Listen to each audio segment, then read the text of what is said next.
Здравствуйте, меня зовут Гульсум Сериковна, я спортивный психолог. Спортивная психология – это та наука, которая призвана оказывать спортсменам психологическую поддержку, помогать им справляться с нагрузкой и настраиваться на победы. Состояние спортсменов психолог изучает, используя такие методы, как интервью, наблюдение, опросники, тестирование.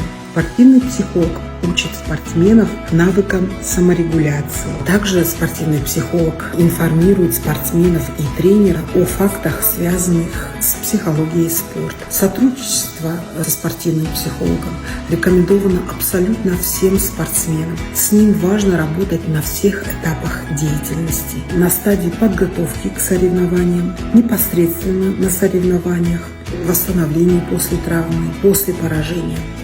Спортсмены, которые уделяют должное внимание своей психологической подготовке, достигают более высоких результатов. Возможно, это благодаря тому, что работа с профессиональным психологом помогает им прорабатывать свои страхи, неуверенность и другие проблемы, мешающие на соревнованиях. Они достигают максимальной концентрации, раскрывают свой потенциал, тренируют волю и учатся адекватно оценивать свои возможности. Грамотная психологическая подготовка – это залог высоких спортивных достижений.